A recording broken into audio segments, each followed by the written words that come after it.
अस्सलामुअलैकुम and very good morning. जागो लाहौर में आप सबको खुश आमदीद कहते हैं जनाब। हंसती मुस्कुराती खूबसूरत सी सुबह के साथ मैं हूं मुनीबा सिर्फ इस उम्मीद के साथ कि आप लोग जहां कहीं भी होंगे ठीक ठाक होंगे और आज का आपका दिन भी बहुत ही खुशगवार गुजरेगा। तो आज भी जनाब हम एक ऐसे मौजू पर बात करने जा रहे हैं जो हम सबकी ज़िंदगियों में बहुत अहमियत रखता है या बहुत ज़्यादा जुड़ा हुआ है, यानी सोशल मीडिया और इसका हमारी ज़ाती ताल्लुकात पर असर क्या होता है। आजकल सोशल मीडिया हमारी रोज़मर्रा की ज़िंदगी का एक बहुत ही इम्पॉर्टेंट हिस्सा बन चुका है। फ़ेसबुक ले लें आप, इंस्टाग्राम या फिर व्हाट्सएप, ये सब हमें दुनिया से जोड़ने के एक ज़रिए बन चुके हैं। लेकिन क्या कभी आप लोगों ने ये गौर किया है कि सोशल मीडिया हमारी ज़ाती ताल्लुकात को किस तरह मुतासर कर रहा है? सच है कि सोशल मीडिया ने दूरियों को ख़त्म करके हमें एक दूसरे के करीब कर दिया है। दोस्त, रिश्तेदार और पुराने साथी जो कभी हमसे दूर हुआ करते थे अब एक क्लिक की दूरी पर है, और शायद यहीं से ना जो मसला है वो शुरू होता है। ज़रा गौर करें, वो चीज़ जो आपको बड़ी आसानी से मिल जाए, जिसके लिए शिद्दत पैदा होने का इम्कान ही ना हो, जिसके बग़ैर एक दिन भी ना गुज़रता हो, उनके साथ आप एक शिद्दत वाले बंधन में कैसे बन सकते हैं। बड़ी बारीक और सच्ची बात है, लेकिन यही हकीकत है। हमारे जो ताल्लुकात हैं उनकी बुनियाद मोहब्बत और एक दूसरे को गहरी सतह पर समझना है। लेकिन अगर हमारे जज्बात में वो शिद्दत ही नहीं आ सकेगी तो कैसे ताल्लुकात गहरे होंगे। ना फासला है और ना ही शिद्दत है। कहते हैं ना कि दूरियां कुर्ब के शोलों को हवा देती हैं, तो वो बात तो नहीं रही है इन तमाम तर ताल्लुकात में। ये बात मैं इसलिए कह रही हूँ क्योंकि सोशल मीडिया ने इन्हें जोड़ा ज़रूर है, मगर सतही और गैर मुस्तकिल भी बना दिया है, जिससे बड़ी अजीबोगरीब किस्म की पेचीदगियाँ आ गई हैं। दूसरी जानिब इसका बेजा इस्तेमाल भी हमारे हकीकी ताल्लुकात को कमज़ोर करता है। मिसाल के तौर पर एक तहकीक के मुताबिक सोशल मीडिया पर ज़्यादा वक्त गुजारने वाले जो अफराद हैं उनकी अज़दवाजी ताल्लुकात में दूरियां बढ़ जाती हैं। अक्सर हम देखते हैं कि लोग एक ही घर में होते भी हैं लेकिन एक दूसरे से बातचीत करने के बजाय अपने मोबाइल फ़ोन्स में मगन रहते हैं। इसके अलावा सोशल मीडिया पर जो हम अपनी लाइफ को पब्लिक बनाते हैं, इसने भी बहुत ज़्यादा नुकसान दिया है हमारी ज़ाती ज़िंदगियों को। ज़ाती ज़िंदगी की हर छोटी बड़ी बात सोशल मीडिया पर फ़ौरन शेयर कर देते हैं, जिसका कोई ख़ास मकसद भी नहीं होता है, और इससे कभी कभी ऐसी गलत फहमियाँ पैदा होती हैं जो ताल्लुक़ को बहुत ज़्यादा ख़राब करती हैं। और किसी ने क्या ठीक ही कहा है कि ज़्यादा नुमाइश ताल्लुकात को कमज़ोर करती है। इसीलिए हमें सोशल मीडिया का जो इस्तेमाल है ना, बहुत ज़िम्मेदारी से करना चाहिए। हर लम्हा शेयर करना ज़रूरी नहीं होता है, और कभी कभार मेरे ख़्याल से ख़ामोशी में भी अक्लमंदी होती है। और आज के इस दौर में जहाँ सोशल मीडिया हमारे हर कदम पर मौजूद है, हमें इस बात का ध्यान रखना चाहिए कि हम अपने जो हकीकी ताल्लुकात हैं उसकी भेंट ना चढ़ाएं। सोशल मीडिया का इस्तेमाल ज़रूर करें, मगर एक हद के अंदर रहकर करना चाहिए। अपने प्यारों के साथ वक्त गुजारें, उनसे बातचीत करें, मगर ज़िंदगी के जो हसीन लम्हे हैं ना, उनको हकीकी तौर पर जिएं, ना कि सिर्फ़ और सिर्फ सोशल मीडिया की भेंट उन्हें चढ़ा दें और सोशल मीडिया के तौर पर उसको जीने की कोशिश करें। मैं अभी देखती हूँ बहुत से लोग हैं, ख़ास तौर पर आप देख रहे होंगे बहुत सारे व्लॉगर्स हैं, वो अपनी एक एक चीज़ जो है सोशल मीडिया पर दिखा रहे होते हैं, और मुझे ये समझ नहीं आती है कि क्या उनके पास इतना टाइम भी नहीं है कि वो ख़ुद ये जो प्रेजेंट मोमेंट होता है वो उसको एंजॉय भी कर सकें। वो अपनी बाकी चीज़ों को किस तरह एंजॉय करते होंगे कि हर टाइम उन्होंने फ़ोन पे ये दिखाना है कि हम ये कर रहे हैं, हम वो कर रहे हैं, हम वो कर रहे हैं।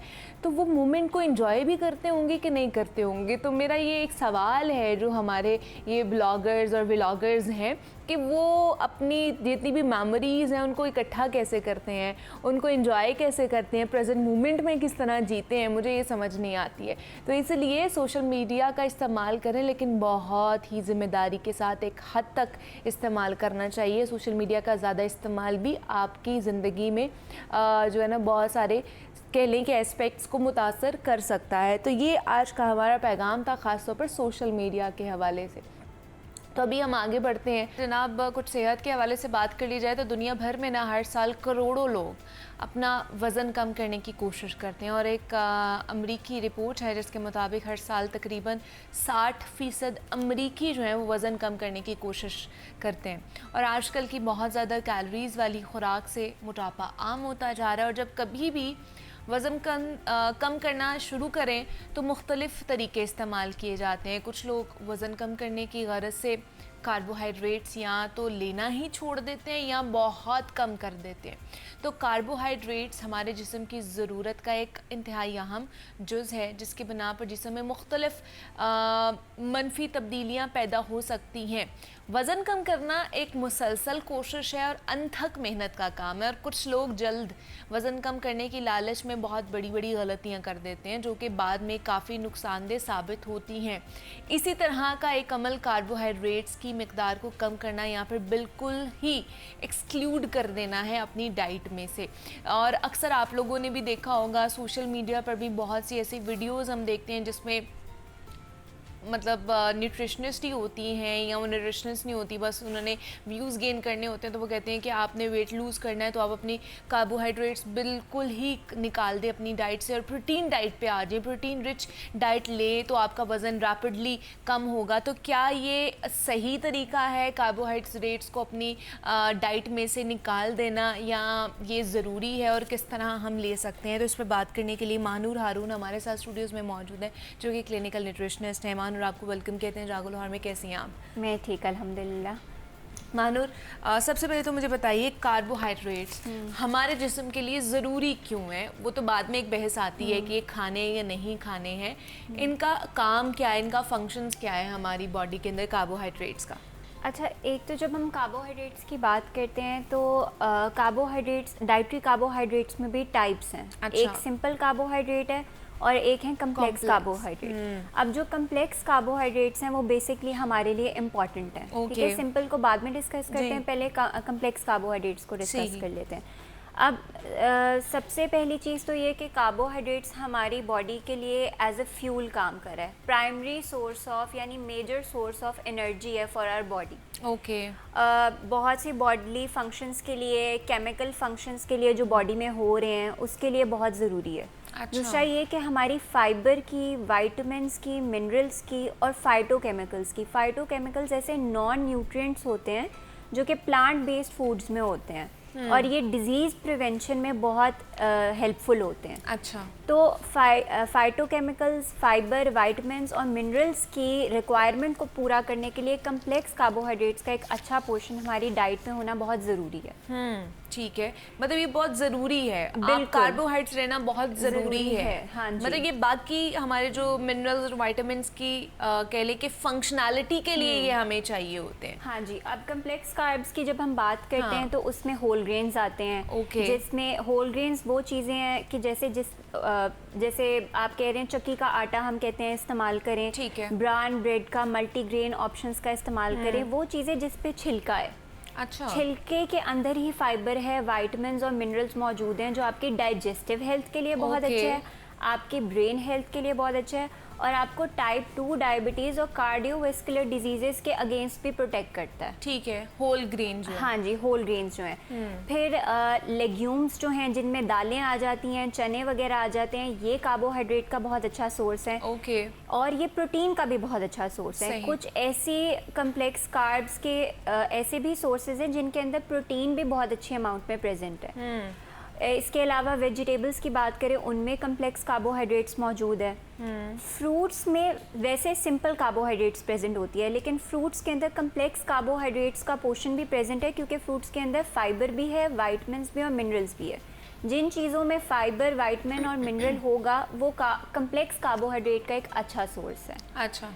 तो जब हम बात करते हैं कि कौन सी कार्बोहाइड्रेट्स जो हैं वो मोटापा करती हैं, हम बेसिकली सिंपल कार्बोहाइड्रेट्स की बात कर रहे हैं। और सिंपल कार्बोहाइड्रेट्स में कौन कौन सी चीज़ें आ जाती हैं? ये जितने भी बेकरी आइटम्स हैं, अच्छा। ये सोडाज जो हैं, शुगरी ड्रिंक्स जो हैं, कैंडीज़, बिस्किट्स हो गए, कपकेक्स हो गए, ये सारी सिंपल कार्बोहाइड्रेट्स में आती हैं। इसके अलावा जो रिफाइंड फ्लावर है यानी जिनके ऊपर से छिलका रिमूव्ड है, अच्छा। वाइट फ्लावर वाली ऑप्शंस जो Okay. हैं, वाइट ब्रेड हो गई, वाइट राइस हो गए, ये अच्छा। आती हैं सिंपल कार्ब्स में, Okay. जो कि बॉडी में एक तो डाइजेस्ट भी जल्दी हो जाती है अच्छा। और हमें इनको लेने से भूख भी ज़्यादा जल्दी लगती है। सही। कम्प्लेक्स कार्ब्स जो हैं वो आपको फीलिंग ऑफ फुलनेस भी ज़्यादा देर तक देती हैं और आप एनर्जेटिक रहते हैं। ठीक है, क्योंकि कॉम्प्लेक्स कार्ब में फाइबर का कंटेंट ज़्यादा बिल्कुल, होता है, फाइबर का इसलिए। कंटेंट मौजूद होता है। अच्छा, तो जब ये कहते हैं, फिर ये अब आ जाते हैं उस बहस के ऊपर कि कार्बोहाइड्रेट से बिल्कुल ही हमें एक्सक्लूड कर देना चाहिए अपनी डाइट से, और क्या कार्बोहाइड्रेट्स को हम जब कम कर देते हैं या बिल्कुल ही खाना बंद कर देते हैं तो क्या हमारा वाकई वज़न कम होता है या नहीं होता है?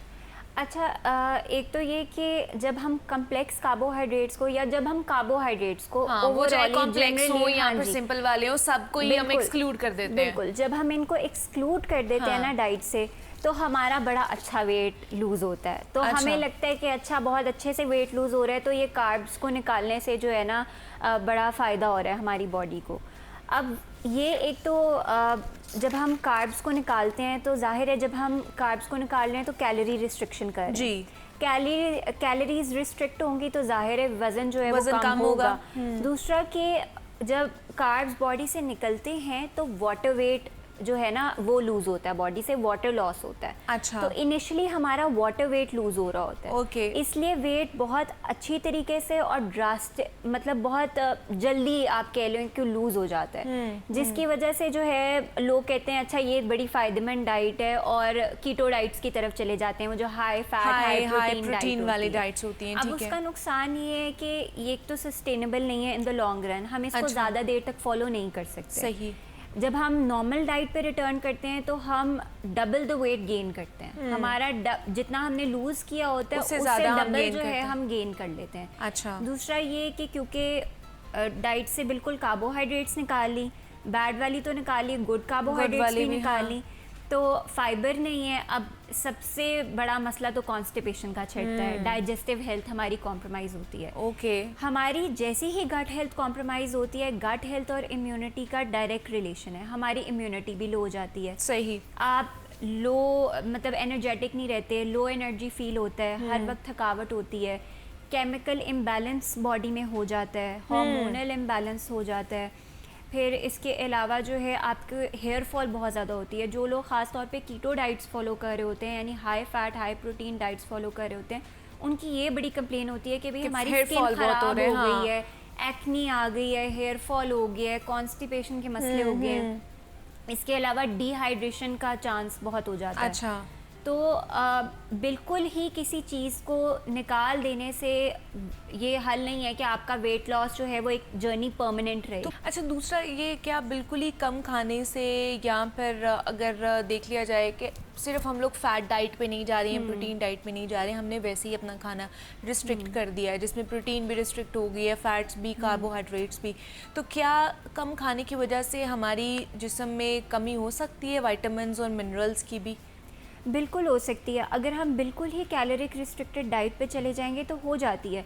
अब इनिशियली क्या होता है कि जब हम कैलोरी डेफिसिट डाइट के ऊपर लेकर जाते हैं तो वो थोड़े दिन मसला रहता है कॉन्स्टिपेशन का, बट वो फिर ये होता है कि हम बिल्कुल उसको कैलोरी रिस्ट्रिक्टेड डाइट पे नहीं लेके जाते, हम थोड़ी सी कैलोरीज रिस्ट्रिक्ट करते हैं, लेकिन उसमें फिर नॉर्मल है अगर थोड़ी सी कॉन्स्टिपेशन वगैरह हो जाए, वो क्योंकि बॉडी को थोड़ा टाइम लगता है एडजस्ट करने में टू द न्यू डाइट जो आप फॉलो कर रहे हैं। लेकिन ये है कि आप बिल्कुल ही किसी चीज़ को रिस्ट्रिक्ट ना करें। हाँ, ये ज़रूरी है कि जब आपने वेट लॉस करना है तो कैलोरीज आपकी कम होनी चाहिए। अच्छा। और आप उसको बर्न ज़्यादा करें, जितना आप खा रहे हैं उससे ज़्यादा आप उसको बर्न करें थ्रू फिजिकल एक्टिविटी, तो ठीक वेट है। लॉस बहुत अच्छे से होता है। बट ये है कि अपना मेजर मील्स में कार्ब्स का पोर्शन ज़रूर रखें और प्रोटीन्स का पोर्शन ज़रूर रखें, और स्नैक्स में गुड फैट्स का यानी ओमेगा 3s का पोर्शन ज़रूर रखें, जो कि नट्स में होती हैं, सीड्स में होती हैं, आप वो खा सकते हैं। अच्छा, दूसरा आइडियली अगर देखा जाए तो साइंटिफिकली क्या हमें बताते हैं, साइंस हमें क्या ख़ास तौर पर बताती है कि आइडियली हमारा एक महीने में कितना वज़न कम होना चाहिए अगर हम अपना पोर्शन डाइट भी कंट्रोल कर रहे हैं या फैट डाइट पे हैं, ये हाई प्रोटीन डाइट पे हैं, तो हमारा आइडियली कितना होना चाहिए? अच्छा, आइडियली तो हमारा अगर हम लूज़ कर रहे हैं ना 3 से 4 केजी, वो एक हेल्दी वेट लॉस है। अगर 5 से 6 भी कर रहे हैं वो भी हेल्दी वेट लॉस है। लेकिन हर किसी का मेटाबॉलिज्म जो होता है ना वो डिफरेंट होता है। किसी का मेटाबॉलिज्म स्लो होता है, किसी का फास्ट होता है। अब जिनको मेटाबॉलिक डिजीजेज होंगे, मेटाबॉलिक सिंड्रोम होंगे, यानी टाइप 1 या टाइप 2 डायबिटीज़ का मसला होगा, या अगर किसी को PCOS का मसला होगा, थायराइड का मसला होगा, तो उनके लिए वेट लूज़ करना ज़्यादा मुश्किल है। अच्छा। उनका अगर वेट लूज़ जो है वो 3 केजी भी हो रहा है ना, तो वो उनके लिए एक बड़ी अचीवमेंट है। ओके। कभी कभार ये होता है कि आपका जो वेट है, अगर फॉर एग्जांपल आपका 65 वेट है, तो आपका जो वेट है वो 65 ही है आफ्टर 1 मंथ, या 64 है, ठीक है, 1 केजी लूज़ हुआ या नहीं लूज़ हुआ, लेकिन आपको इंचेस में फ़र्क नज़र आना शुरू हो जाता है कि कपड़े खुले हो जाते हैं, आपको फील होता है कि हाँ इंचेस में वेट लूज़ हुआ है, तो वो भी एक पॉजिटिव साइन है, क्योंकि इंचेस में लूज़ होने का मतलब ये है कि फ़ैट आपका लूज़ हुआ है। अच्छा। वो भी एक अच्छी चीज़ है। तो जिनको कोई मेटाबॉलिक सिंड्रोम नहीं है, जिनको थायराइड का मसला या हार्मोनल मसला या डायबिटीज़ का मसला नहीं है, हाँ उनका वेट अच्छे से लूज़ हो जाता है, 4-5 केजी, 5 से 6 केजी भी हो जाता है।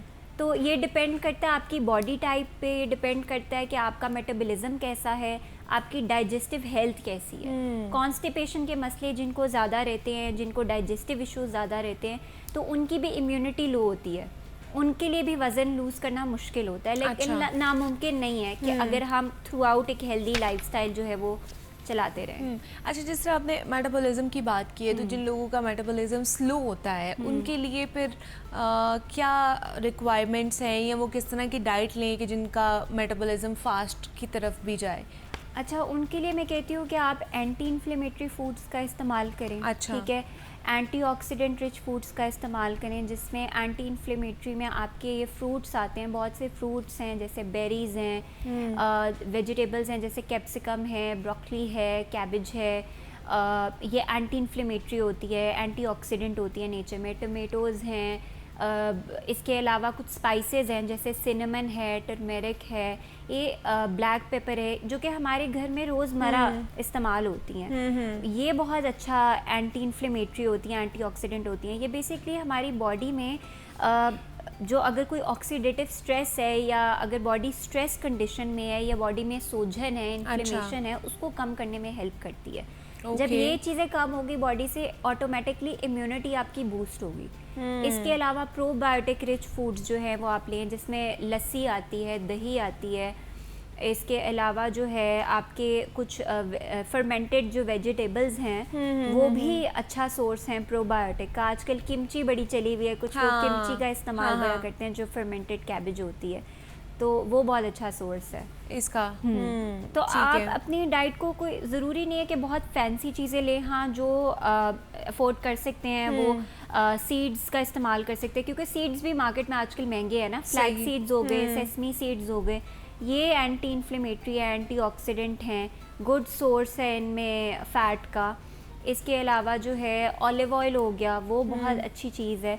लेकिन अगर इसका मतलब ये अगर कॉस्टली आपको पड़ती है, तो आप सिनेमन, टर्मेरिक, फ्रूट्स और वेजिटेबल्स, इनका इस्तेमाल जो है अपनी डेली डाइट में अच्छा रखें और हाइड्रेटेड रखें खुद को। हाइड्रेटेड। अब जैसे आपने सिनेमन की, टर्मेरिक की बात की है, काली मिर्च की बात की, उसके पाउडर की, अब बहुत से लोग इसका चीज़ें बहुत सारी डाल के, दालचीनी और ये सारी चीज़ डाल के कहवा भी बना रहे होते हैं, तो क्या उससे भी फ़र्क पड़ता है कि अगर आपकी इन्फ्लेमेशन है, सूजन है, या आपकी बॉडी के अंदर? अच्छा, कहवा जो है ना, मैं हमेशा कहती हूँ कि जब सिनेमन की बात आती है ना, तो सिनेमन को कभी पकाना नहीं चाहिए कहवा के अंदर। वो टॉक्सिक हो जाता है, टॉक्सिक होता है, और वो एक ऐसा कंपाउंड रिलीज़ करता है जो आपकी लिवर हेल्थ को कॉम्प्रोमाइज़ करता है। अच्छा। लिवर हेल्थ के लिए, आपके लिए, आपकी बॉडी के लिए भी और आपकी लिवर हेल्थ के लिए भी टॉक्सिक है। तो जो उसमें जो एक्टिव एजेंट होता है ना, वो बेसिकली काम कर रहा है कि वो आपकी एंटी इन्फ्लेमेटरी, एंटीऑक्सीडेंट का काम कर रहा है अगर आप लेते हैं।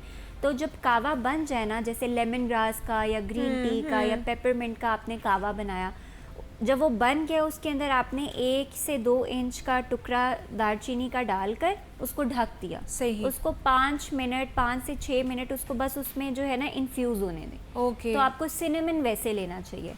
टर्मेरिक की जब बात आती है तो टर्मेरिक जो है ना फ़ैट के साथ कंबाइन होके बहुत अच्छा काम करता है। अच्छा। फ़ैट और टर्मेरिक का कॉम्बिनेशन जो है वो बेस्ट होता है। अगर हम कहते हैं कि उसका मैक्सिमम इफेक्ट हो तो इसलिए कहते हैं कि हल्दी दूध बहुत अच्छा होता है, क्योंकि दूध जो है उसके अंदर जो फ़ैट है और टर्मेरिक जब आपस में रिएक्ट करते हैं तो वो और ज़्यादा अच्छे से बॉडी में काम करते हैं। ओके। अगर काली मिर्च का जो है वो इस्तेमाल करना है तो जो काली मिर्च है उसमें नेचुरली मेटफॉर्मिन प्रेजेंट है। मेटफॉर्मिन जो है वो इंग्रेडिएंट है जो कि डायबिटीज़ की दवाइयों में डाला जाता है शुगर लेवल्स को मेंटेन करने के लिए। ये काली मिर्च के अंदर नेचुरली प्रेजेंट होता है। अच्छा, वाह। और अकॉर्डिंग टू स्टडीज़ काली मिर्च और जो हल्दी है उसका इस्तेमाल अगर आप कंबाइंड करें तो ये आपस में बहुत अच्छा कॉम्बिनेशन बनाते हैं और ये और अच्छे से ब्लड शुगर लेवल्स को कंट्रोल करते हैं। तो आप इसको सैलेड्स के अंदर डाल के ले सकते हैं, इसको आप खाने के अंदर स्प्रिंकल करके ले सकते हैं, दही के अंदर जो है वो इसका इस्तेमाल कर सकते हैं। अंडा अगर आप बनाया है तो उसके ऊपर उसके अंदर आप काली मिर्च और हल्दी दोनों का इस्तेमाल करें। ठीक है, मतलब थोड़ा सा इस्तेमाल कर सकते हैं जिनका आइडियली जो कॉम्बिनेशन है वो बहुत अच्छा और रिजल्ट्स बड़े अच्छे आएंगे। तो आज हमने कार्बोहाइड्रेट्स पे बात की है कि अगर आपने वज़न कम करना है तो कार्बोहाइड्रेट्स कितने इंपॉर्टेंट इसेंशियल आइटम्स हैं यहाँ पर हमें बिल्कुल ही निकाल देने चाहिए। तो इस पर बात करने के लिए मानूर हारून हमारे साथ मौजूद थी। मानूर, thank you so much for coming है। यहाँ पे लेते हैं ब्रेक, मिलते हैं इस ब्रेक के बाद।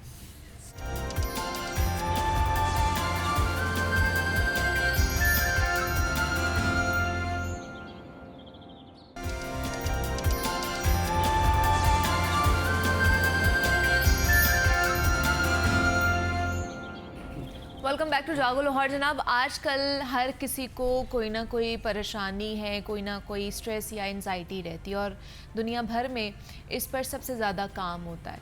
कभी कोई कॉन्फ्रेंस इस पर हो रही होती है तो कभी कोई सेमिनार ज़हनी सेहत के मसाइल को उजागर करने के लिए तरतीब दिया जाता है, जबकि हमारे यहाँ तो इसे अहमियत देने की बजाय इसका इजहार करने वालों को मजाक का निशाना बनाया जाता है, जो कि अफसोसनाक अमर है। खैर, हम ज़हनी सेहत की बेहतरी के लिए मुख्तलिफ सेगमेंट्स भी करते रहते हैं और आज फिर इसी को ज़ेरे बहस लाएंगे कि क्या एंजाइटी या ज़हनी दबाव से निजात मुमकिन है और क्या जिम जाने या वर्जिश करने से वाकई ही स्ट्रेस हार्मोन्स खारिज होते हैं। इस पर आज हमने बात करनी है और इस पर बात करने के लिए फ़िटनेस ट्रेनर हाफिज़ खालिद मलिक साहब हमारे साथ मौजूद हैं। हाफिज़ साहब, आपको वेलकम कहते हैं जागो लाहौर में। कैसे हैं आप? बहुत शुक्रिया आपका। फ़ाइन, आप कैसी हैं? मैं भी बिल्कुल ठीक ठाक। हाफिज़ साहब, सबसे पहले तो ये बताइए कि स्ट्रेस, एंजाइटी, डिप्रेशन ये होता क्या है और इसकी कॉज क्या क्या है, या फिर इसको यूँ कर लेते हैं कि हमारे जिस्म में ऐसी कौन सी तब्दीलियाँ होती हैं जिनकी वजह से ये हमें होता है? देखिए मुनीबा, इस टाइम पूरी दुनिया में, पूरे वर्ल्ड में स्ट्रेस, एंजाइटी, डिप्रेशन हर इंसान को है। सबसे पहली बात ये है। इसकी होने की कॉज ये है कि हमारी बॉडी के अंदर हमारा जो किडनी है, इसके ऊपर एक एड्रेनल ग्लैंड होता है, वहाँ से एक हार्मोन रिलीज़ होता है जिसे हम बोलते हैं कॉर्टिसोल।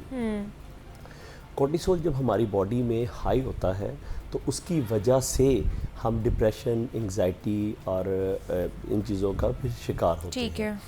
एक्चुअली वो जो हार्मोन्स हैं उसका काम है हमारी बॉडी की बहुत सारी चेंजेस जो हैं वो डिपेंडेड होती हैं उस हार्मोन्स के ऊपर।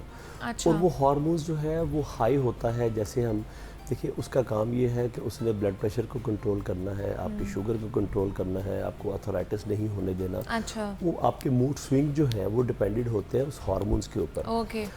अच्छा, वो हार्मोन्स जो है उसको हम बैलेंस कैसे रख सकते हैं? सबसे पहली बात ये है, देखिए जब आप एक्सरसाइज करते हैं तो वो हार्मोन्स जो है उसका लेवल नीचे रहता है। ठीक है। एक रिसर्च के मुताबिक एक हफ्ते में अगर आप 5 दिन एक्सरसाइज करते हैं और एक दिन में 45 मिनट आप एक्सरसाइज करते हैं तो आप इस हार्मोन से बच सकते हैं। इसका हाई होना अच्छा नहीं है। ये बैलेंस रहता है एक्सरसाइज से। एक्सरसाइज दुनिया की वाहिद मेडिसिन है जो आप अगर खाते हैं तो बाकी सारी मेडिसिन खाने की ज़रूरत नहीं पड़ती है। सही है।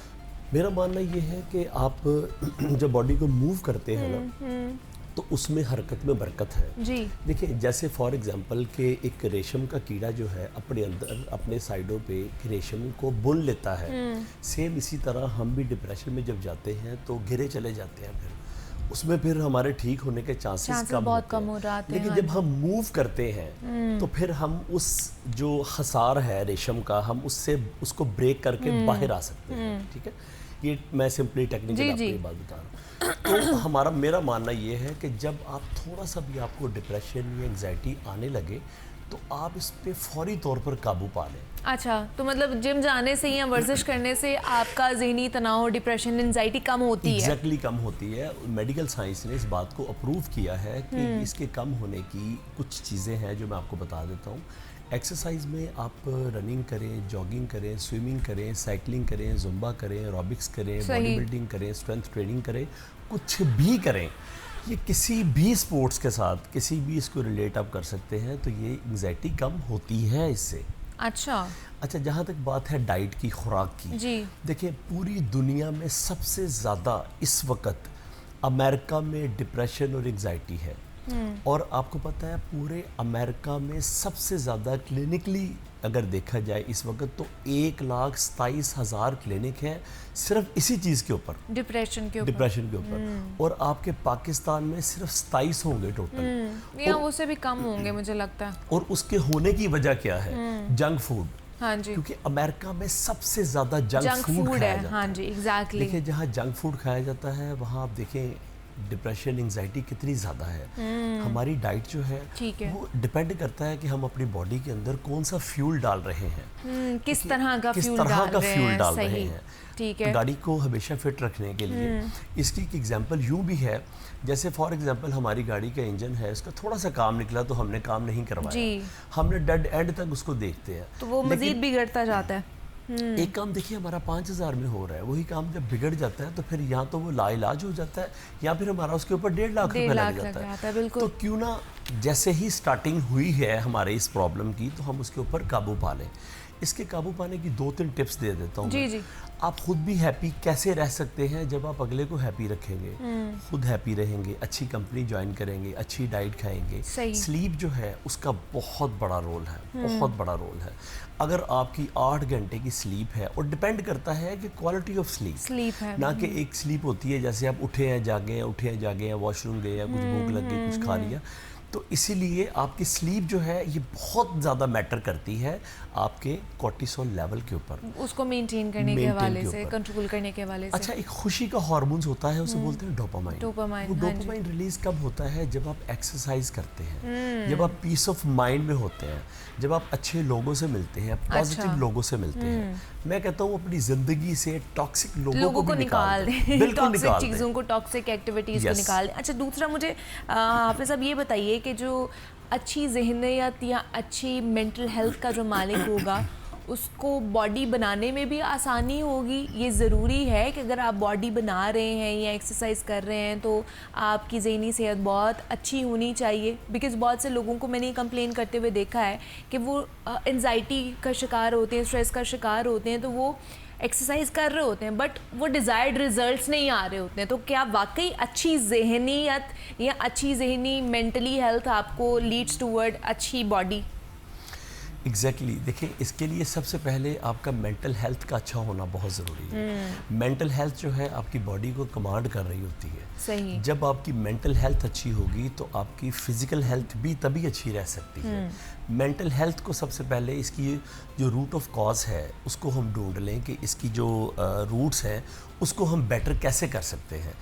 आपकी mental health peace of mind से अच्छी हो सकती है, स्लीप से अच्छी हो सकती है, डाइट से अच्छी हो सकती है। जब आपके माइंड को सुकून होगा ना तो फिर आपके मसल भी डेवलप होंगे। सही। Secondly body building totally depended है खुराक के ऊपर। अच्छा। एक्सरसाइज आप बहुत अच्छी भी कर लेते हैं, लेकिन अगर आपकी डाइट अच्छी नहीं है तो अच्छी एक्सरसाइज का भी कोई फ़ायदा नहीं है। उसका रिजल्ट्स नहीं आने वाले। अगर आपकी नींद अच्छी नहीं है तो उसके रिजल्ट्स नहीं आने वाले। आप कितना ही वेट क्यों ना उठा लें। एक बात मैं यहाँ पे करेक्ट करना चाहूँगा कि बहुत ज़्यादा हाई इंटेंसिटी ट्रेनिंग करने से, हाई कार्डियो करने से भी आप मेंटल लेवल में आपका जो मेंटल लेवल है वो ख़राब हो जाता है, स्ट्रेस में आ जाते हैं। अच्छा, हमारा ये मानना है कि बहुत अच्छी हम एक्सरसाइज करके हम समझते हैं हम सुकून में आ गए हैं। सही। लेकिन देखिए excess of everything is bad. जब आप एक्सरसाइज भी ओवर करते हैं अपनी बॉडी कैपेसिटी से अच्छा, ज़्यादा, सही। तो फिर भी आप डिप्रेशन में चले जाते हैं। ठीक है, ऐसी क्या वजह है कि ज़्यादा एक्सरसाइज करने से भी डिप्रेशन हो सकता है? देखिए सबसे पहली बात यह है कि जब हम ओवर एक्सरसाइज करते हैं तो सबसे पहले हमारा कॉर्टिसोल लेवल हाई होता है। ठीक है। वो जैसे कॉर्टिसोल लेवल हाई होगा, आपका ब्रेन जो है वो नेगेटिव थॉट्स, नेगेटिव चीज़ों को कॉल करनी शुरू करेगा। आपका जो सुकून है वो ख़त्म कर देगा। देखिए जो लोग हैं रात को कहते हैं हमें नींद नहीं आती, उसकी क्या वजह है? उनका ब्रेन उनके कंट्रोल से बाहर है। ब्रेन कंट्रोल में बाहर होने का मकसद ये है कि वो अपनी मर्ज़ी से कोई काम नहीं कर पाते, अपने ब्रेन को अपने कंट्रोल में नहीं रख पाते। उसकी वजह यह है कि वो डिप्रेशन का शिकार है। ठीक है, जब आप डिप्रेशन का शिकार होंगे तो आपकी लाइफ डिस्टर्ब हो जाएगी। अच्छा। एक्सरसाइज से आप अपनी कॉर्टिसोल लेवल को तो लो कर ही सकते हैं, लेकिन आप हैप्पी रह सकते हैं, खुश रह सकते हैं। मैं कहता हूँ कि देखिए मॉडर्न वर्ल्ड में क्या होता है, उसका ट्रीटमेंट क्या होता है, वो आपको इंजेक्शन से, पिल से ठीक करने की कोशिश करते हैं। आपका डिप्रेशन ठीक नहीं होता, स्ट्रेस हो जाता है। हाँ, ये मैनेज हो जाता है। अल्लाह ताला ने एक नेचुरल जो डोजेज है, जो नेचुरल मेडिसिन है, आप उससे खुद को इलाज क्यों नहीं करते? वो क्या है? एक्सरसाइज है, हेल्दी डाइट है। हेल्दी डाइट है।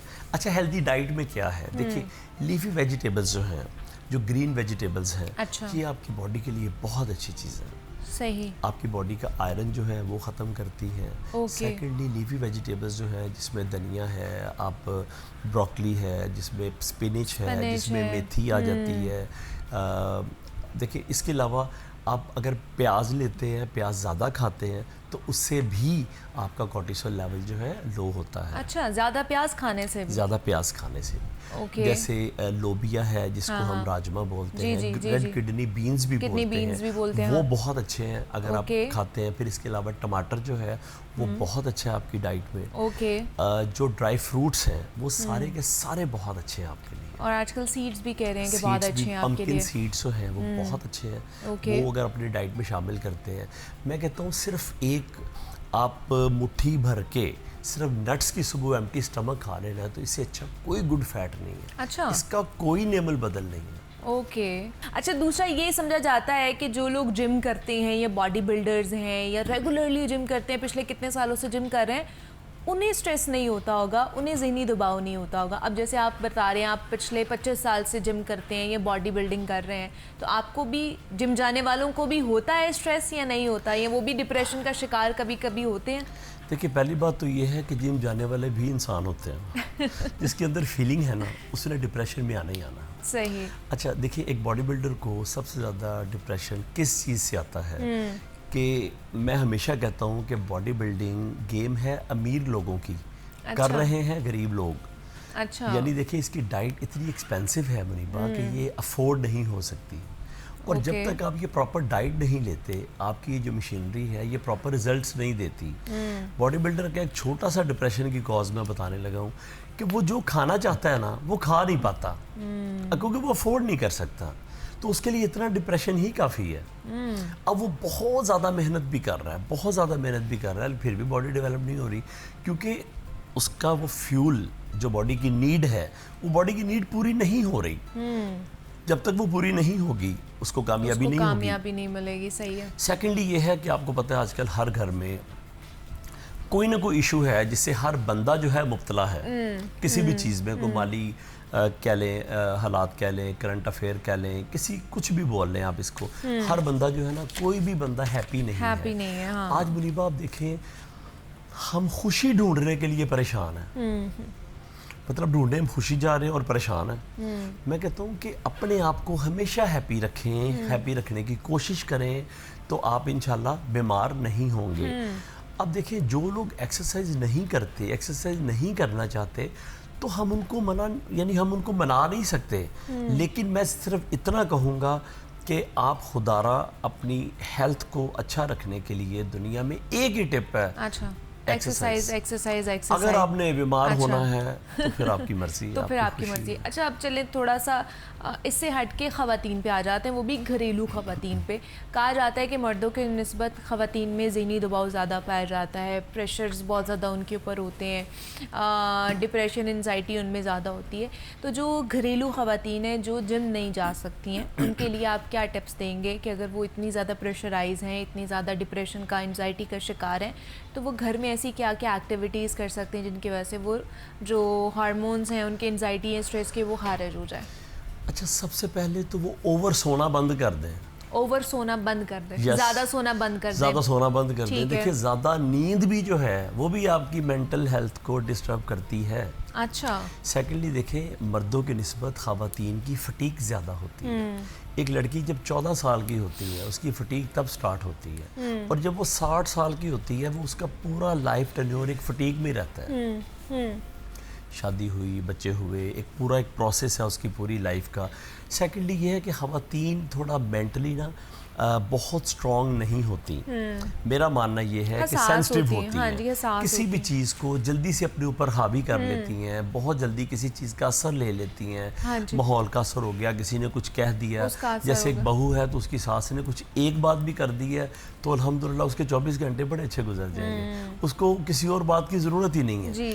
तो सेकेंडली बात यह है कि ख़वातीन जो है वो थोड़ी सेंसिटिव होती है, इसलिए वो ज़्यादा फील करती हैं ठीक। और ज़्यादा डिप्रेशन में होती हैं। सही। मेरा मानना ये है कि वो अगर अपने आप को थोड़ा स्ट्रॉन्ग रखें, स्ट्रॉन्ग करें, बात फिर वहीं आ जाती है। तो क्या करें? जिम तो नहीं जा सकती हैं वो, तो घर में क्या अच्छा एक्सरसाइज कर देखिए, घर सकती में, हैं? हाँ बिल्कुल ठीक है। अच्छा, वो जिम नहीं जा सकती, इट्स ओके, कोई मसला नहीं। सही। क्या वो वॉक कर सकती हैं? ठीक है, अगर वो वॉक कर सकती सके तो बहुत अच्छा। अगर वो वॉक भी नहीं कर सकती, हाँ। सिंपली एक योगा मैट अपने बेडरूम में रख लें। अच्छा। योगा मैट भी नहीं है तो जैनमाज के ऊपर, कोई कारपेट के ऊपर अब हल्की फुल्की वार्म अप कर लें, स्ट्रेचिंग कर लें, एक्सरसाइज कर लें, लेग रेजेस कर लें, क्रंचेस कर लें, एब्डोमिनल की कर लें। 5-6 एक्सरसाइज बड़ी कॉमन है, तो मैं यहाँ करके चूँकि नहीं दिखा सकता, तो आप गूगल के ऊपर, यूट्यूब के ऊपर भी एक्सरसाइज है, होम एक्सरसाइज जो है लिखें, उसमें आपको मिल जाएगी कि फ्लोर के ऊपर क्या क्या एक्सरसाइज हो सकती है। जो एक्सरसाइज फ्लोर के ऊपर हो सकती हैं उनको वो करनी चाहिए। ठीक है। सेकेंडली ये है कि उनकी डाइट जो है ना वो ठीक नहीं है, ख़ास तौर पर ख़वातीन की। अच्छा, सब कुछ खाने के बाद कहती है मैं तो कुछ नहीं खाती, आई एम ऑन डाइट। अच्छा, अगर आप डाइट पे हो तो नज़र भी नहीं आ रहा फिर, मतलब खाना सब कुछ है, कोई चीज़ नहीं छोड़नी, लेकिन मैं तो कुछ खाती नहीं, मैं फिर भी मोटी होती जा रही हूँ। कॉमन प्रॉब्लम है लोगों जी, की, जी। अक्सर लोगों के आपने सुनी होगी ये बात। उसकी वजह ये है कि वो ये नहीं कि भूखा रहती हैं, अच्छा ओवर भूखा रहने से हाँ, भी मोटापा आप आता है। एनेमिक हो जाते हैं। एग्जैक्टली। एक प्रॉब्लम अच्छा, है बहुत से anemia। लोगों मैंने सुना है कि आप ज़्यादा जब भूखा भी रहते हैं ना तो तब भी आपका जिस्म फूलना शुरू हो जाता है। देखिए, आपकी बॉडी जो है ना वो आपको सिग्नल देना शुरू कर देती है। अब आप अगर फ़र्ज़ करें 2 टाइम खाते हैं, अब एक टाइम आपने खा लिया, अब आपकी बॉडी जो है एक टाइम के बाद ना अपने आप को ना फील करना शुरू, हंगरी फील करती है बहुत ज़्यादा, तो उसको ये लगता है कि अब मुझे फूड नहीं मिलना। अच्छा। तो जो उसको मिल रहा होता है ना वो उसमें से बॉडी मैक्सिमम चीज़ें निकालने की कोशिश कर रही होती है। अच्छा, अगर आप अपनी बॉडी को 3 से 4 मील दिन में दें ना तो फिर आपका वेट नहीं बढ़ेगा। शर्त ये अच्छा। है कि वो मील जो है वो गुड फैट्स, लो कार्ब और हाई प्रोटीन होने चाहिए। मतलब हाई प्रोटीन फूड में आप सुपर फूड जो है वो एग है। एग है, ठीक है। प्रोटीन का सबसे गुड सोर्स जो है वो एग है। उसके बाद फिर एनिमल प्रोटीन आ जाती है जिसमें आप चिकन है, फिश है, अपनी मर्जी आप खा सकते हैं। यस। ठीक है। अच्छा, जो लोग ये चीज़ें अफोर्ड नहीं कर सकते वो क्या करें? दालें हैं, बड़ा ठीक अच्छा है। सोर्स है।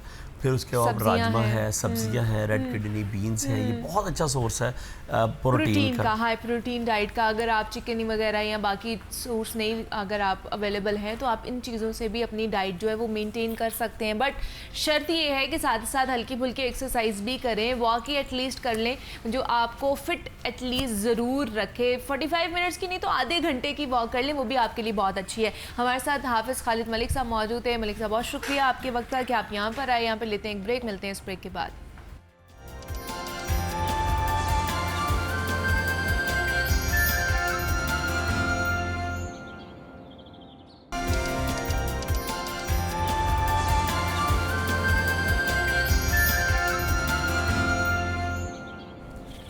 वेलकम बैक टू जागो लाहौर। जनाब, इंसान को अपनी ज़िंदगी गुजारने के लिए दूसरों की ज़रूरत होती है और इसी वजह से इंसानी रिश्ते भी बनाए गए हैं। और इंसानी रिश्तों में सबसे अहम रिश्ता मियाँ और बीवी का होता है, जिसके लिए हमारे बड़े और बुज़ुर्ग कहा करते थे कि ये रिश्ता तो आसमानों में बनता है। मगर क्या कीजिए कि जदीद दौर है और नई नस्ल के नए तौर तरीके हैं। अब ये रिश्ते आसमानों पर नहीं बल्कि हमारी अपनी पसंद से हमारे अपने मोबाइल्स के ज़रिए भी बनते हैं। बात हो रही है ऑनलाइन मैरिज ब्यूरोज़ की या फिर ऑनलाइन ऐप्स की, जिनके नाम के साथ इस्लामी टच भी लगा दिया गया है, जिसका फैशन और ट्रेंड आजकल काफ़ी मकबूल हो रहा है। जहाँ बहुत से लोगों के लिए ये एक सहूलत है, आसानी है, वहीं इसके ज़रिए से बहुत से फ्रॉड्स भी किए जा रहे हैं। ऑनलाइन फ़िल्टर्स के ज़रिए से बहुत ही खूबसूरत तस्वीर लगाकर लोगों को बेवकूफ़ बनाया जाता है, तो कभी लड़का या फिर लड़की की गलत इन्फॉर्मेशन दी जाती है, जिससे नए मसाइल जन्म ले रहे होते हैं।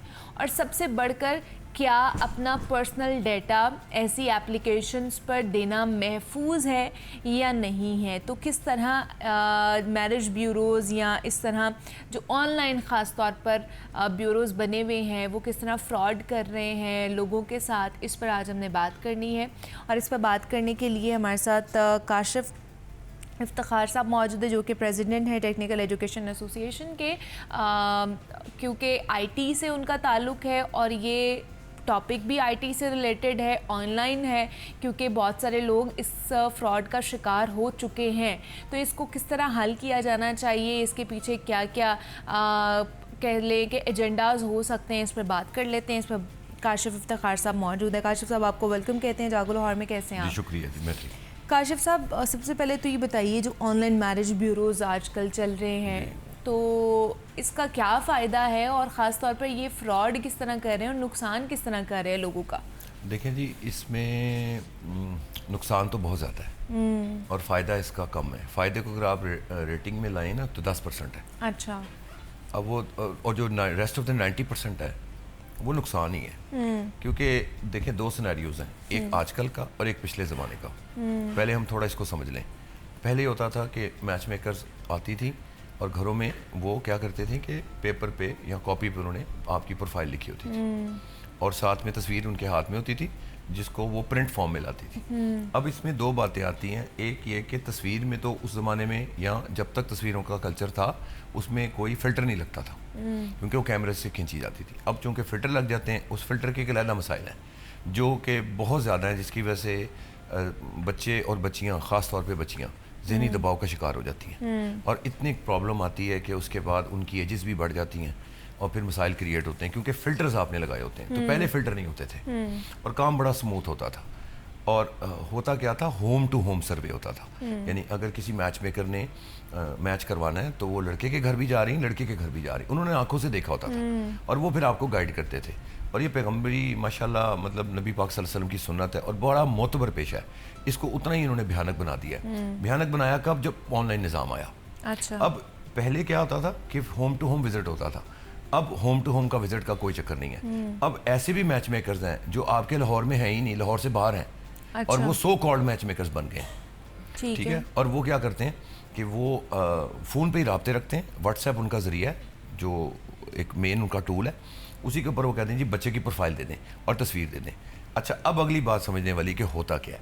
होता ये है कि इन्होंने बनाए होते हैं ग्रुप्स बना लेते हैं, कम्युनिटी ग्रुप बना लें या अपने मैच मेकर्स का ग्रुप बना लें, जिसमें हम शामिल नहीं हैं, वो मैच मेकर्स हैं। अब फ़र्ज़ करें कि उसमें एक ग्रुप के अंदर 500 मैच मेकर हैं, आपके लाहौर में हज़ारों नहीं लाखों ग्रुप चल रहे हैं और ये एंड ऑफ द डे ये जितने भी मैच मेकर्स हैं ये मिल मिला के घूम घुमा के एक ही जगह पे आके रुक जाते हैं। अच्छा। यानी इन सबको पता है कि कौन क्या कर रहा है। ठीक है। अब इनका काम आसान हुआ और फ्रॉड यहाँ से स्टार्ट हुआ। अच्छा। वो ये कि रजिस्ट्रेशन के नाम पे पैसे लेते हैं कि जी आप फर्स्ट ऑफ ऑल हमें रजिस्ट्रेशन दें, हम फिर काम करेंगे। इन्होंने अच्छा। निज़ाम बनाया, मैकेनिज्म बनाया हुआ है। अच्छा। उसके बाद ये क्या करते हैं कि हमारे बच्चे और बच्चियों की प्रोफाइल्स को विद तस्वीरें उस ग्रुप में फेंक देते हैं, उस ग्रुप में ड्रॉप कर देते हैं। अब वहाँ बैठ, अब फ़र्ज़ करें कि एक मैच मेकर है जो किसी को उसने, उसका वो क्लाइंट है, एक फैमिली किसी की क्लाइंट है, रेस्ट ऑफ द 499 क्लाइंट्स नहीं है। अब वो 499 जो हैं, अब उसको वो देख रहे हैं। ग्रुप का मकसद ये होता है होना चाहिए कि भाई जो बाकी रेस्ट ऑफ द 499 हैं मिसाल के तौर पे मैच मेकर्स, वो बताएं कि अगर ये बेटी है किसी की तो उनके लिए ये मैच बनता है। मैच मेकर का मतलब तो मैच बनाना है ना, लेकिन वो मैच बनाते नहीं हैं, वो उस चीज़ को टरखाते हैं और वो उसमें ड्रॉप करके ईजी होके घर बैठ जाते हैं कि अब कोई होगा तो बता देगा। ठीक है, अब फर्ज करें कि किसी के पास नहीं है मैच, तो वो मैच प्रोलॉन्ग हो रहा, पेरेंट्स कॉल कर रहे हैं, जी अभी महीना गुजर गया आपने कुछ दिखाया नहीं। अब वो महीना तो गुजर गया, लेकिन उसको अब फर्ज करो पेरेंट्स को मैं एक अजीब सा लफ्ज़ यूज़ करने लगा हूँ, वो है लॉलीपॉप। अच्छा, ये लॉलीपॉप्स देते हैं, ये क्या करेंगे, ये फिर ग्रुप में फेंकेंगे, भाई कोई तो है तो बताए। अब वो क्या करते हैं कि कोई मैच मेकर कहेगा कि मतलब आपस में इनके लिंक भी होते हैं, तो वो धोखा देने के लिए किसी को ऐसी विजिट करा देंगे। वो पेरेंट्स कहेंगे यार विजिट तो करवा दिया, लेकिन ये विजिट तो ठीक नहीं था, हमारी तो ये डिमांड थी कि ऐसा लड़का हो या ऐसी लड़की हो, तो आपने क्या किया, वो फिर उल्टा वो बात उठा के डाल देते हैं पेरेंट्स पे। देखिए जी उन्होंने फिल्टर लगाए थे, ठीक है, अब फिल्टर तो लगाए थे, इसलिए बच्चियों को भी ये चाहिए कि फिल्टर को यूज ना करें, क्योंकि पेरेंट्स के दिल पे क्या गुजरती है। और खास तौर पे मेरे तमाम तर वोट्स उन बेटी वालों के साथ हैं जिनकी बेटी को खुदा ना खास्ता लड़के वाले आके रिजेक्ट कर देते हैं, और रिजेक्ट इसलिए करते हैं कि जी वो फिल्टर था। अब ये वो गलती है बेसिकली जो की जा रही है और करवाई जा रही है। अच्छा, वो करवाई कैसे जा रही है कि मैच मेकर पट्टी पढ़ा लेते हैं कि जी आप ऐसा करें, जी लड़की बड़ी सोहनी होनी चाहिए। अब वो खूबसूरत करने के लिए फिल्टर लगाएंगे, जब पेरेंट्स आएंगे तो वो देखेंगे, अक्सर तो होता है कि भाई लड़की कहाँ है, वो कहते हैं यही लड़की है, ठीक है। तो वो असल में क्या वो फिल्टर का कमाल है। लेकिन काशिफ साहब अब तो इतनी एडवांस टेक्नोलॉजी आ चुकी है, या अगर लड़की ने बिलफर्ज अगर लड़की ने फिल्टर भी लगाया है ना, तो अब बच्चे और पेरेंट्स भी इतना ज़्यादा शऊर रखते हैं कि वो पता चल जाता है कि ये तस्वीर जो हमारे पास आई है, ये सोशल मीडिया पे लगी है, फिल्टर्ड है, इसके ऊपर फिल्टर लगी है, तो ये जो सेकंड पार्टी है तो उसके ऊपर भी बनता है कि वो भी अगर देख रहे हैं तो फिल्टर वाली तस्वीर देख रहे हैं तो वो पहले ही आइडेंटिफाई कर लेंगे फिल्टर वाली तस्वीर है, आप उनके घर ही ना जाएं पहले। ये तो बेवकूफ़ी उनकी भी है जो उनके घर मुंह उठा के जा रहे हैं। मैं भी बताता हूँ, उसका जवाब देता हूँ। अब इसमें दो किस्म के पेरेंट्स हैं, एक वो जो अभी नए नए आए हैं, अच्छा, और एक वो जो समझ गए हैं। अच्छा, जो नए नए आते हैं उनको तो नहीं पता होता इतना। अब उनको क्या होता है कि चूंकि प्रेशर होता है मैच मेकर पे, उसने 25, 30, 40, 50 हज़ार लिया होता है, वो सबसे पहले यही कहती है पैसे दो, अच्छा, वरना आपको रिश्ते नहीं दिखाएंगे। पेरेंट्स इमोशनली ब्लैकमेल हो जाते हैं कि ज़ाहिर है उनके पास तो ऑप्शन नहीं है, इन्होंने शॉपिंग मॉल्स बनाए हुए हैं और अल्टीमेटली पेरेंट्स को इधर ही जाना है, वो किधर जाएंगे।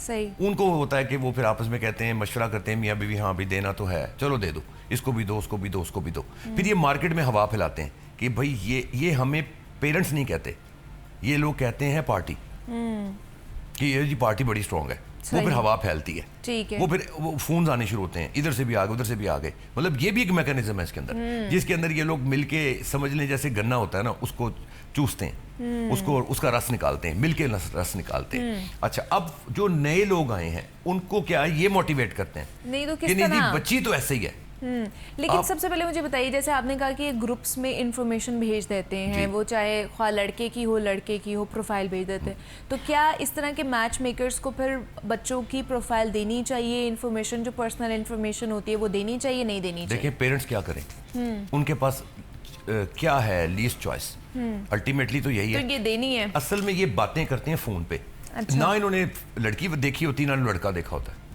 ये तो बैठे होता है, कोई कराची बैठा होता है, कोई फैसलाबाद बैठा होता है, तो जो उसको हायर कर कोई रहा है, मुल्तान जो बैठा होता पार्टी बिलफर्ज काशिफ साहब जो पार्टी उस मैच मेकर को हायर कर रही है, तो उस पार्टी को नहीं पता कि वो लाहौर का नहीं है, वो किसी और इलाके का है, तो हम उसको हायर ही ना करें, हम लाहौर वाले बंदे को हायर करें जो फेस टू फेस आके हमसे बात करे।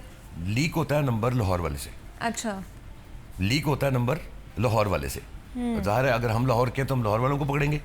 अब लाहौर वाला तो हमें लॉलीपॉप दे रहा है, या हमने ज़्यादा प्रेशर दिया, पेरेंट्स ने ज़्यादा प्रेशर दिया तो उन्होंने एक दो रिश्ते दिखा दिए, उसमें निकला है फिल्टर, पहले की तारीफें, आपस में झगड़े स्टार्ट हो गए कि भाई तुमने तो कहा था बच्ची बहुत अच्छी थी, या आपने तो कहा था लड़का बहुत अच्छा है, ये तो ये निकला।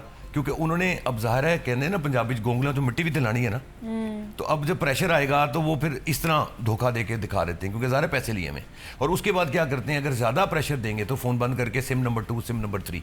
अच्छा, अब वो चूंकि नंबर लीक हो गया, वो चला गया मुल्तान, वो चला गया कराची, क्योंकि खुद तो खा लिया, अब दूसरों को कहा कि मिलके खाते हैं, तो इससे पैसे पकड़िए। अब आप फ़ोन आ गया आपको कोई कि जी वो आपके बेटे का रिश्ता था या बेटी का रिश्ता था, आपको मेरा नंबर कहाँ से मिला?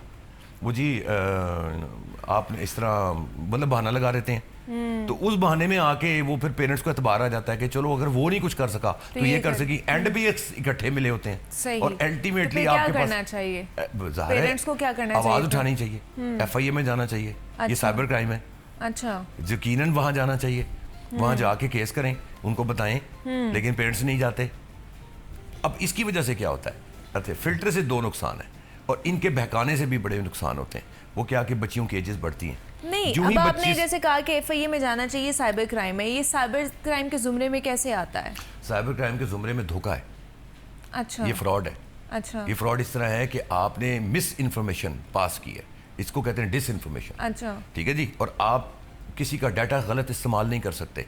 अच्छा, एक और चीज़, लेकिन वो डाटा गलत इस्तेमाल तो नहीं कर रहे हो रहा हैं, है। किस तरह कर रहे हैं वो गलत डाटा इस्तेमाल, जरा ये तो समझाएं मुझे। वो भी मैं बताता हूँ कि जी। डाटा गलत इस्तेमाल जी। कैसे हो रहा है। डाटा गलत इस्तेमाल इस तरह हो रहा है कि आपको मिसाल के तौर पे वो जो ग्रुप बना हुआ है उसके अंदर आपका बच्चे या बच्ची का डाटा चला गया, उसको किसी ने पिक किया।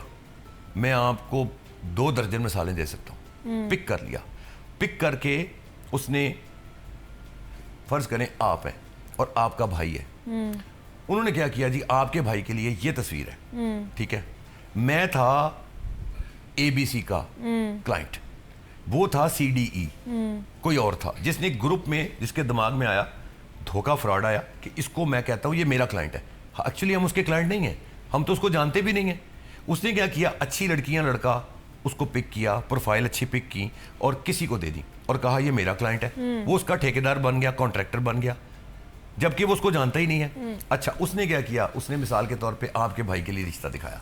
सही। आपने कहा जी लड़की हमें पसंद आ गई, भाई वो लड़की पसंद तो आ गई, लेकिन उसका सिर्फ डाटा मौजूद है, असल में जो नंबर है वो किसी और क्लाइंट के, हम किसी और के क्लाइंट हैं, किसी और मैच मेकर के क्लाइंट है। अच्छा। उसके दिमाग में आया धोखा कि इससे मैंने पैसे खाने। उसने उसको क्या कहा, उसको कहा कि भाई ये तस्वीर है, लड़की पसंद है, ये पसंद है, देखें जी रजिस्ट्रेशन दें, ठीक है, रजिस्टर, क्योंकि आप जो डिमांड करेंगे उसके मुताबिक उसमें चेंजेस भी कर देते ठीक हैं, है। प्रोफाइल में चेंजेस कर देते हैं। अब वो जब उसने उसको कहा तो उसने उससे 50-60 हज़ार रुपया ले लिया।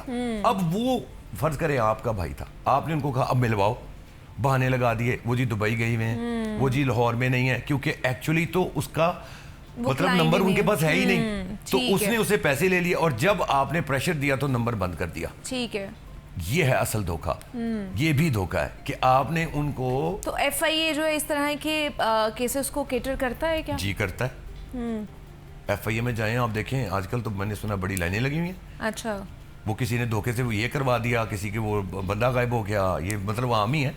ये सही। इस वक्त माशरे में इतना बड़ा मसला है पेरेंट्स के लिए कि मैं आपको बता नहीं सकता, जो कि हमारे बच्चों के डाटों को ये लोग मिस यूज करते हैं और फिर उसके बाद लोगों से पैसे खाते हैं और आपको पता भी नहीं होता कि आपका बेटा या बेटी के नाम पर, क्योंकि प्रोफाइल अच्छी है या लड़का अच्छा है, लड़की अच्छी है, कौन कौन क्या क्या कर रहा है कहाँ बैठ के, ये तब पता है, भांडा तब फूटता है जब कोई आपको डायरेक्ट अप्रोच कर लेता है।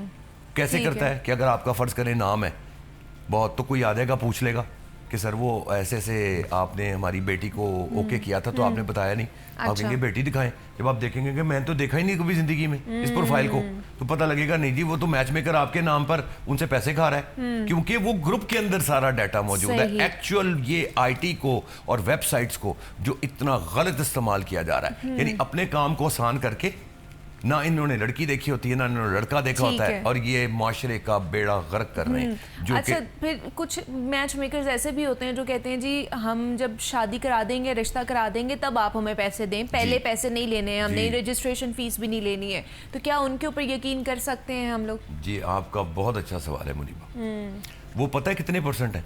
5%। अच्छा। यानी वो तो चैलेंज हो गया ना। आपका सवाल तो बिल्कुल ठीक है, ये चैलेंज है कि भाई आप करवाओ, ओके, रिश्ता मटेरियलाइज करवाओ, हम फिर पैसे देंगे। अच्छा, 5% रह जाएंगे, बाकी 95% भाग जाएंगे। वो कोशिश करेंगे आपसे पहले 50,000 लेने के लिए। अच्छा, ये भी एक इसके अंदर भी सिनेरियो है। इसमें सिनेरियो है कि इन्होंने एक सिनेरियो क्रिएट कर दिया है, लड़के वालों के लिए भी और लड़की वालों के लिए भी। अब लड़के वाले समझते हैं कि पता नहीं कितनी भरमार है रिश्तों की, तो वो कहते हैं और दिखाओ और दिखाओ, और लड़की वाले जो हैं वो भी कहेंगे और दिखाओ और दिखाओ। क्योंकि ये एक सिनेरियो क्रिएट करते हैं। अच्छा। उसके अंदर जो बच्चे और बच्चियां वो फैक्ट हो रही हैं, ख़ास तौर पे बेटियां। मेरी सोच मेरी बेटियों के साथ है, मेरी कौम की बेटियों के साथ है, जिसकी बहन है और बेटी है और उसके अंदर ये चीज़ आएगी और वो आवाज़ उठाएगा, और मैं जिस फोरम पे बैठूंगा मैं ये आवाज़ उठाता रहूंगा कि ये गलत हो रहा है, पेरेंट्स मत करें, और दिखाओ और दिखाओ। तो वो किस तरह और शॉपिंग मॉल तो नहीं है ना। तो फिर किस तरह मैच मेकर्स को हम किस तरह ढूंढ सकते हैं कि जो 5% है। ऑथेंटिक मैच मेकर्स हों? वो जो आपसे पहले पैसे ना ले, सही। आपने ठीक चेक है। करना है ना। अब आपको तो नहीं पता, दिल के हाल तो अल्लाह जानता है। मैं आपको पैमाना दे देता हूँ, आप किसी मैच मेकर को देखें, उनसे कहें जी पहले पैसे नहीं देने, अच्छा, रजिस्ट्रेशन नहीं देंगे, सही। आप काम करवाएं, ठीक है। जब हमारी बात चल पड़े, हमारा ट्रस्ट बहाल हो जाए, विल डू इट, हम आपको यकीनन पे करेंगे। फिर वो ट्रस्ट बहाल होगा। इस मीन्स के वो मैच मेकर ठीक है, उसके पास रिश्ते भी अच्छे हैं और अच्छा। मे बी वो होम टू होम जाता हो या जाती हो, अच्छा, और उसको कॉन्फिडेंस होगा कि मैं ये काम कर लूंगी, तो वो ठीक है। अदरवाइज जो पहले पैसे मांगे, ये है कि निशानी समझ लें जो मैं सही। आपको बता रहा हूँ। ठीक है कि कोई ऑथेंटिक मैच मेकर है वो जो पहले तभी है पैसे जब वो मांगेगा। पहले पैसे ना मांगे, पहले जो पैसे पहले नहीं पैसे मांगेगा, मांगे। पहले रिश्ता कराएगा, अप्रोप्रिएट रिश्ता कराएगा, जो रिक्वायरमेंट्स होगी गलत दोनों है। साइडों से, और एंड पे पैसे लेगा, वो ऑथेंटिक मैच मेकर हो सकता है, वरना नहीं। वरना वो नहीं है, उसके ऊपर यकीन नहीं करना चाहिए। अच्छा, दूसरा ये बताएं कि ये जो मैच मेकर्स हैं, ये अब मेरा तो कभी उनके साथ ऐसा सच हुआ नहीं है, डायरेक्ट मैंने कांटेक्ट नहीं किया, लेकिन जो भी सारी चीज़ें आती हैं, इन्फॉर्मेशन आ रही होती है, तो ये एक रिश्ते के कितने पैसे ले लेते हैं, मतलब वालिदैन से, या किस तरह ये चला रहे होते हैं अपना सर्कल? देखिए जी, ये सबसे पहले अट्रैक्शन पैदा करते हैं। अच्छा, ये आपका माइंड पढ़ते हैं। ये माइंड यूं पढ़ते हैं कि ज़ाहिर है ये औरतों का काम है, तो औरतों को तो जल्दी माओ को जो है, क्योंकि वो घर यकीन में आ होती जाता है, हैं, हाँ उनको जी। यकीन आ जाता है, और ये लेकिन मैंने मतलब सुने उनको 50-60 हज़ार लाख तक भी ये लोग ले लेते हैं। मिनिमम 50 है, मिनिमम 30 से 50। अच्छा, ये ले लो। ओके। और कुछ अच्छा, अब आपकी हैसियत देखेंगी, क्योंकि ज़ाहिर है जब कोई बेटे की या बेटी की माँ बताएगी मेरा मियाँ ये करता हाँ, है, तो हम फिर कहाँ वो रहते उसके हैं, मुताबिक ही सारी उसके चीज़ें मुताबिक आगे वो रेट सही, डिसाइड करेंगे, ठीक है। और उसके बाद वो रफू चक्कर। ठीक है, तो ये इस तरह के फ्रॉड्स आजकल हो रहे हैं, जो कि ऑनलाइन मैरिज ब्यूरोज वाले कर रहे हैं, रिश्ता मेकर्स कर रहे हैं। तो इसलिए जब भी आप इस तरह के किसी भी रिश्ता मेकर से मिलें, तो ऑथेंटिसिटी जान लें कि वो ऑथेंटिक बंदा है भी या नहीं है, या आपके साथ फ्रॉड कर रहा है। काशिफ इफ्तिखार साहब हमारे साथ मौजूद है। काशिफ साहब, बहुत शुक्रिया आपके वक्त का कि आप यहाँ पर आए। यहाँ पे मुझे इजाज़त दीजिए, अपना बहुत सारा ख्याल रखिएगा। अल्लाह हाफ़िज़।